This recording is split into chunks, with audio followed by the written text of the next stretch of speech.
that many times I'm sure that we've all taken time just to stop and reflect many times when we hear what's happening in the news or read the newspapers.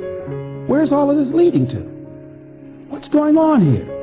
And so I think that now more than ever, we must begin to look at what are the things that we can do that would put us on some firm footing in life, that will enable us to do some things and use some powers that we have, that many of us go through life never ever discovering that we have those things going for us.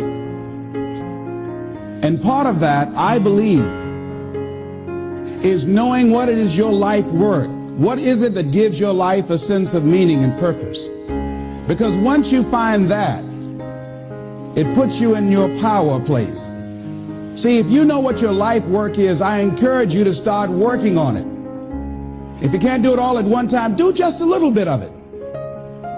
And if you don't know what it is that you showed up to do, if you don't know why you're here, I encourage you to find out what your purpose is here. What is the meaning of your life?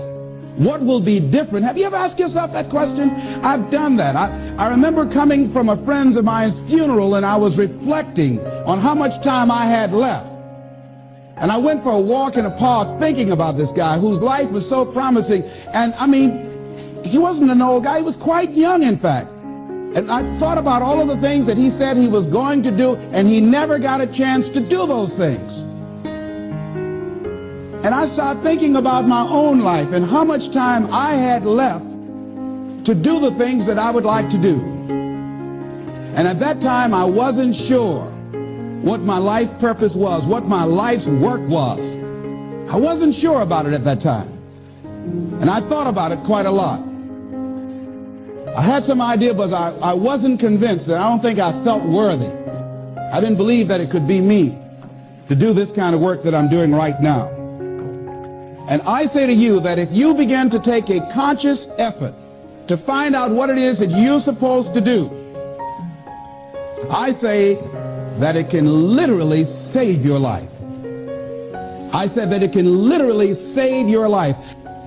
85% of the American public, according to recent studies, are going to jobs that they hate, working on jobs that do not challenge them. They get sick thinking about going. Because, see, when you go to a job and you already know how far you can go, you can already see that proverbial glass ceiling. See, when you're going someplace and you already know how much you're going to make, you already know how far you can go, you're in a dead-end position. It erodes your self-esteem. It lowers your sense of yourself. It creates an inner turmoil. It creates an emptiness in you. So I say that your life is worth finding what it is that you're supposed to do. And I'm not saying quit your job. I'm saying find it and do just a little bit of it. Just start working at it just a little bit, but do find out what your work is and hold on to it, and don't let your dream go. Don't let it go. See, and here's something else I want you to begin to look at. Why is it that most people don't pursue their dreams or don't do better than what they're doing if they're capable of doing it? I think that many of us don't go the next step because we don't know what to do yet.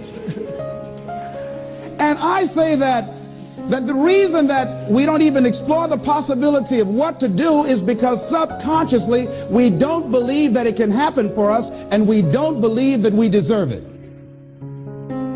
Here's something else. Most people are not living their dreams because of fear, ladies and gentlemen. Fear, limited vision, and lack of self-esteem is what keep most people doing things they don't want to do. That is an illusion that we create in our mind. It is a state of mind that can be changed. So let's look at how we can begin to take some steps to restructure that fear, to begin to expand our visions of ourselves, to begin to increase our self-esteem. Webster said that self-esteem means competence and satisfaction in oneself.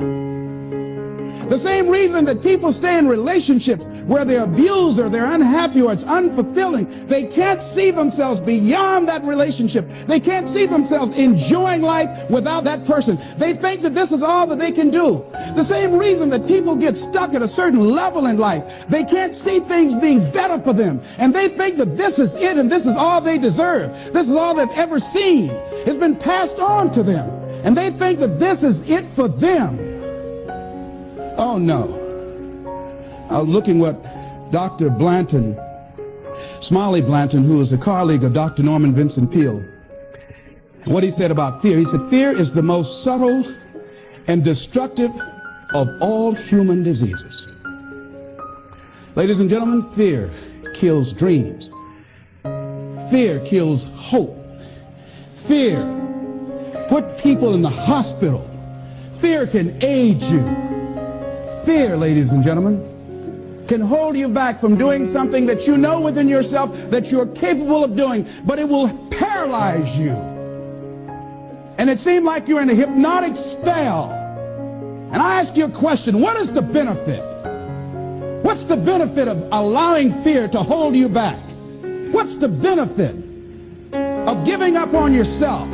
Of not stepping out on life and taking life on? What is the benefit for you? What's the plus in that? So here's what I'm suggesting.